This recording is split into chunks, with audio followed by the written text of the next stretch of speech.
E.S.S. Wellington, An Interstellar Tale by J.N. Wdowski. For your full enjoyment, be sure to read or listen to the end. Let us know what you think. Positive and negative comments are both welcome. Chapter 1, The Message. The entire bridge crew instinctively covered their eyes as the E.S.S. Grant exploded into a bright, silent flash off their starboard bow. "Helm, get us out of here," Captain Mueller barked. "Heading?" the helmsman requested. "Not here," Mueller replied.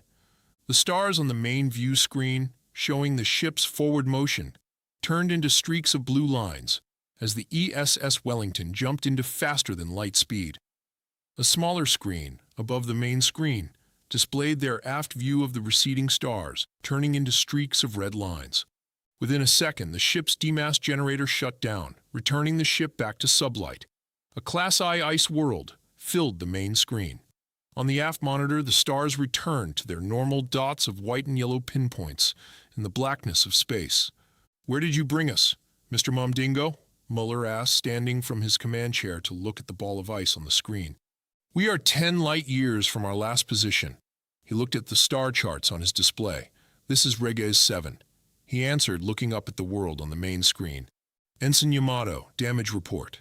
He turned to the attractive 23-year-old manning the damage control station.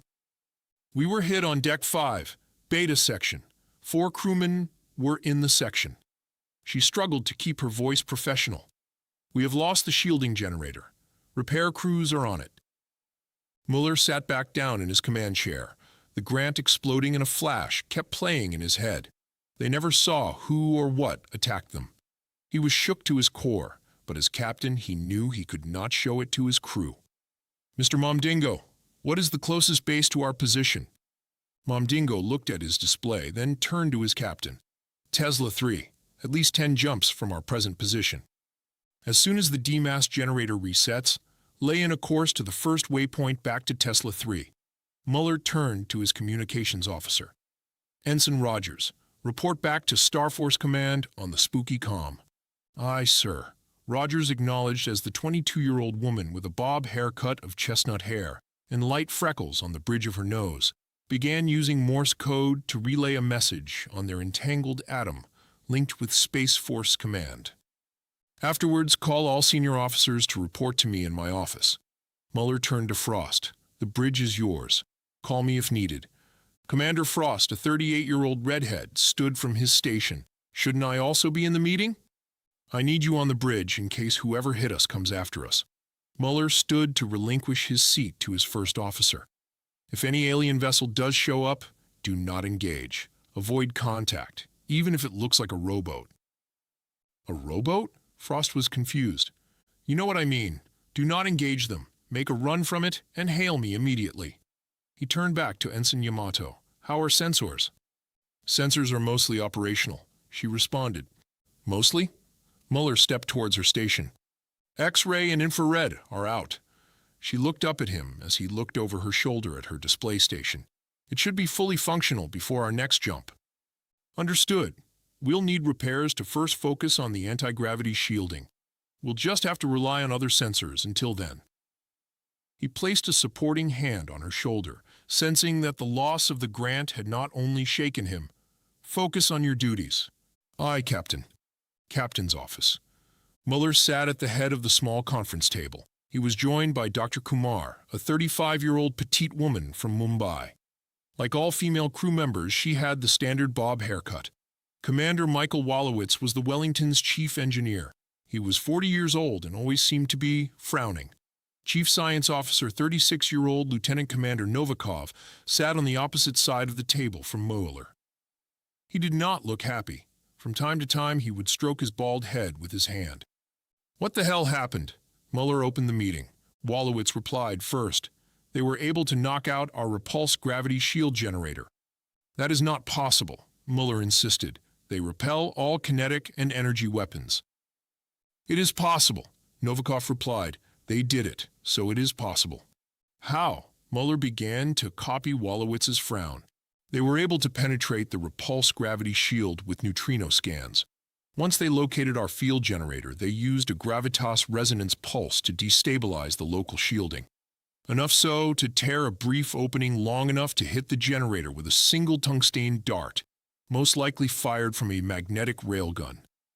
Once our shield generator was knocked out, we were vulnerable to their conventional weapons, explained Novikov. It is most likely what happened to the Grant. If we had stayed any longer, we would have shared their fate, Wolowitz added. The captain's personal telecom chimed. He looked at the screen on the device. It was the bridge's sensor officer, Lieutenant Stenval. You have contact? No, sir. Something more interesting. The 25-year-old crew-cut blonde replied. Which is, Lieutenant? The neutrino beam they used to scan the ship was sent out in binary pulses. Extremely fast, but nevertheless, a clear pattern of pulses. I don't understand. Mueller looked at his science officer and engineer at the table. The pulses were not random or repetitive. It seems to be a binary-coded message. It started with a series of progressing prime numbers, which is what made me first notice, a universal indication of an incoming message. It made me examine more seriously our recording of their neutrino scans of us. I discovered 4 sections of ones and zeros, forming images. My computer has already processed them, he answered. I had the computer enhance the resolution to make them more understandable. Transmit the images to the screen in my office. Everyone at the table focused on the large, flat screen on the office cabin's bulkhead. The first image that appeared was an overhead drawing of the star system that they had just lost the Grant in. The second image was the same illustration, but with a thick ring around the system, like a border. The third image added icons that resembled the silhouettes of starships approaching the borderline. The final image was the ships on the border being replaced with the images of explosions. I think the message is very clear. Dr. Kumar spoke up for the first time. A message they want us to relay back home. Mueller stroked the whiskers on his chin. It seems they didn't destroy us on purpose. They took out the Grant to get our attention, and then gave us a bloody nose to back off and bring their warning to our superiors. Who are they? Dr. Kumar asked. We never made any contact. We thought the system was uninhabited, Mueller explained to her. He turned to his chief engineer. Mike, can you get our shield generator up and running again? Running the 3D printers as we speak for the replacement parts we need. Commander Wolowitz did not look confident. It will be a day or two to make full repairs. What difference would our having shields make? The doctor seemed anxious. They obviously have the ability to bypass them. You're not planning on going back, are you? No, doctor. I will not re-enter their system. No. I plan to do what they left us alive to do. I will be returning to the closest star base and deliver their message. I still want our shields operational. I don't like feeling completely naked. He answered the doctor and turned to Wolowitz. Mike, get them back up and running. ASAP. Aye, sir. Be sure to continue to Chapter 2. The Signal. To support the author, please like, share, comment, and subscribe.